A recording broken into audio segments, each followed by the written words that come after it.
Autoline Daily is brought to you by Bridgestone, passion for excellence. Here are today's top headlines. The Nano meets European crash standards. Looks like Geely will get Volvo, and Nissan develops a new fuel injection system.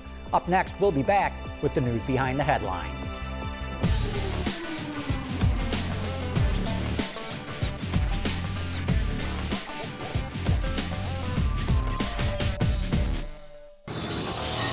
This is Autoline Daily for Wednesday, July 15, 2009, and now the news. The Tata Nano has passed European side and frontal impact crash tests. According to Autocar, the Nano passed a 40% offset test in a 35-mile-an-hour or 56-kilometer front impact test. Tata plans to subject the Nano to NCAP testing sometime in the future and expects the car to achieve a 4-star rating, and to me, that is stunning. Yesterday, we reported that agencies in China were at odds over Sichuan Tengzhong's bid for Hummer. But Reuters quotes a Chinese spokesperson as saying, quote, both hold a supportive attitude towards Chinese companies venturing abroad, close quote. China's National Development and Reform Commission supposedly is concerned over Hummer's environmental impact and Sichuan Tengzhong's vague plans for the company. GM's former CEO and chairman Rick Wagner got the bad news yesterday about his retirement package. Instead of getting $22 million over the next 5 years, that drops to only $8.6 million. After that, he gets $74,000 a year. Pretty good numbers for most of us, but a pittance for someone who once ran one of the largest corporations in the world. The Wall Street Journal reports that Chinese automaker Geely is definitely in the lead to buy Volvo from Ford. It says Ford now believes Geely has the management expertise to run Volvo and points out Geely has been working on getting Volvo for over 3 years now. June sales in Europe were up about 2.5% thanks to scrappage schemes in several member countries. Sales were up strong in Germany, Slovakia was up 57%, and the Czech Republic up 18%.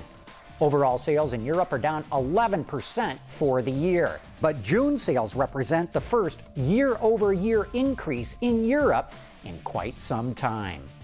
The Honda Accord and Toyota Camry are duking it out for the title of best-selling car in the U.S. Wards reports that the Accord has gained ground on the Camry for the first 6 months of the year. Fewer than 20,000 units separate the two titans. But I'd point out, Toyota counts the Solara as part of Camry sales. Take that out, and the Accord is number one.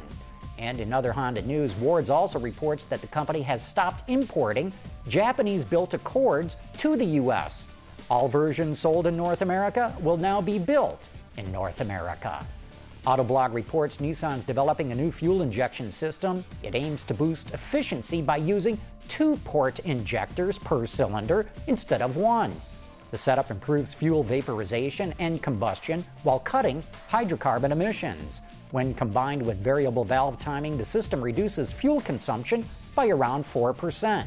The technology should debut on vehicles starting in 2010.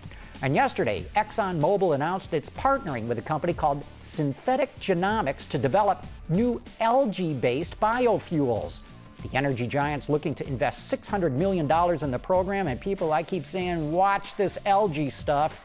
It looks really promising. Coming up next, it's time for You Said It.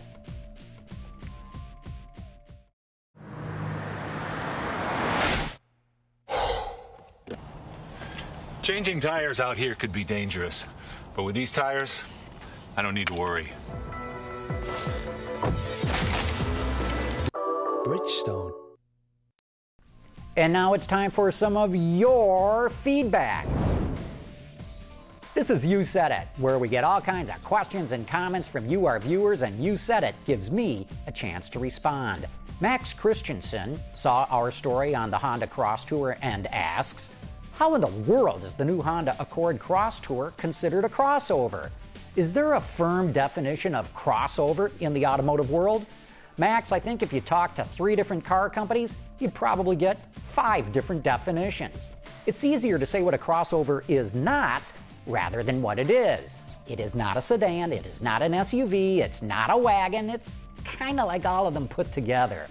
And Chuck Grency writes, "So, I saw your review of the Pontiac Solstice, and classic or not, don't you think the car needs to be resurrected under another badge and stay in the lineup?" Chuck, you're right in that once GM drops the Solstice, it will not have anything like it in its lineup.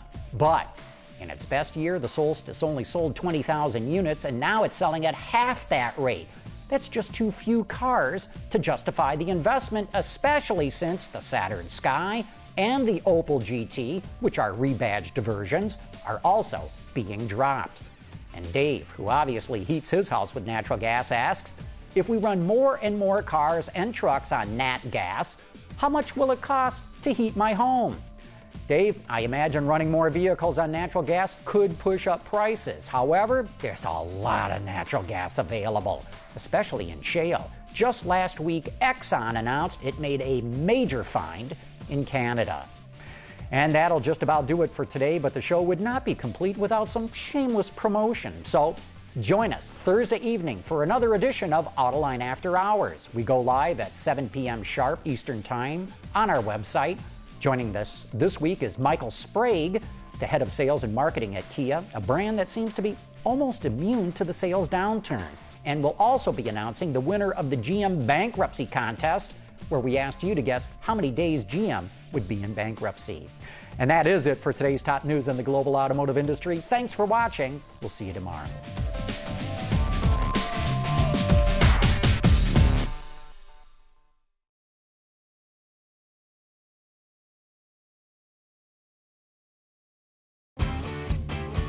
Visit our website for even more great content all week long.